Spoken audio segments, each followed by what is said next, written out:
So what are you doing Friday night? I think I know what I'm going to be doing. If you want to be in the presence of a legend, you're going to make your way straight to Simsbury to see Doc Severinsen perform. Yes, that Doc Severinsen. And he is here right now, the legend himself. How are you? I'm fine, thank you. This is truly a dream come true to have someone that was in my living room my entire life sitting next to me on a couch. I want somebody who's been in your bedroom. Hell with the living room. That's really funny. Oh, my God. So, can we go back a little bit? Like, it's too big of a question to say, how do you become you? But when did you start playing the trumpet? What was the beginning of you? Well, I've lived in a little cow town in eastern Oregon, 600 people, and there wasn't a music store within a day's ride, you know.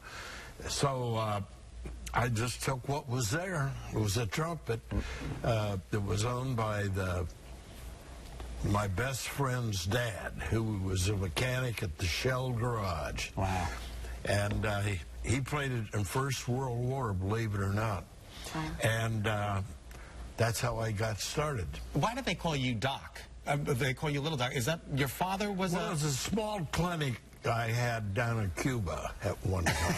I don't believe that for a minute. Well, many people did.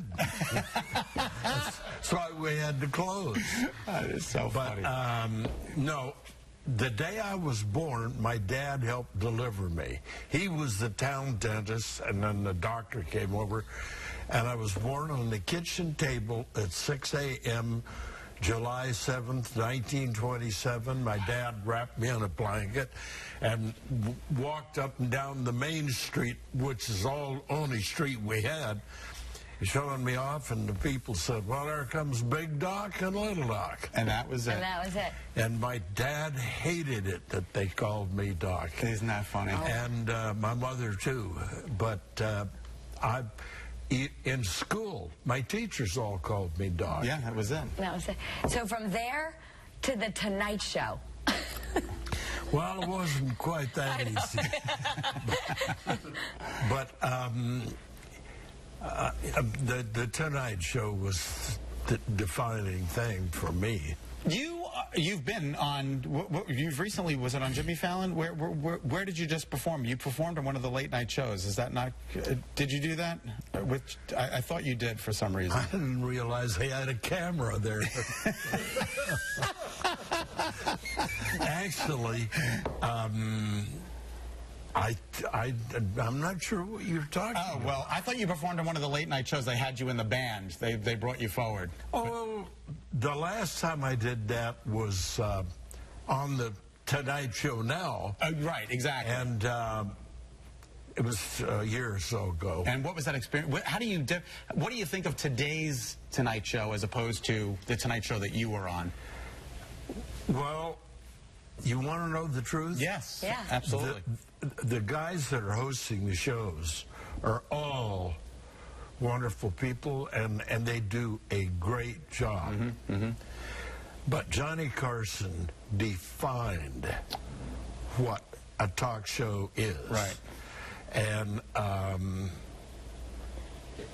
no people that are doing it today would say, but we're better. Right, exactly. They know that. He was They the know original. that is right. Well, there might be people who are doing what you do today and say no one's going to be Doc either. I mean, when you look at the musicians, is there anyone that you look at and say, that was me, or that's going to be me?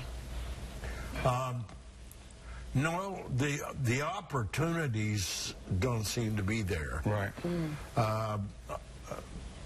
Live music was much more prevalent when I was a kid growing up, and you know, you could practice and think, I want to do this or that, and know that you had a good chance to do it. And strangely enough, the music programs in schools today are way beyond anything when I was a kid growing up. You joined the band in '62. You were the leader from '67 to '92.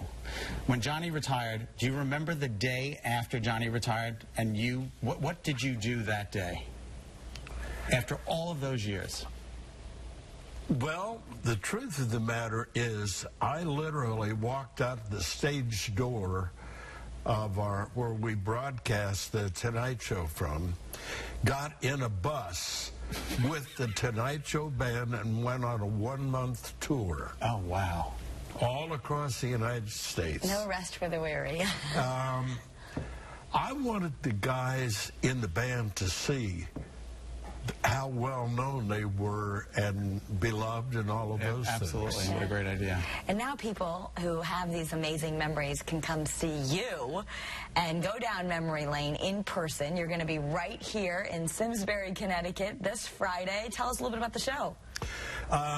It's with the Hartford Symphony Orchestra, with whom I've played before. It's a show that I had different intentions when we started out, but it's sort of a timeline of my life in music. You know, you'll hear the Tonight Show theme done in an unusual fashion.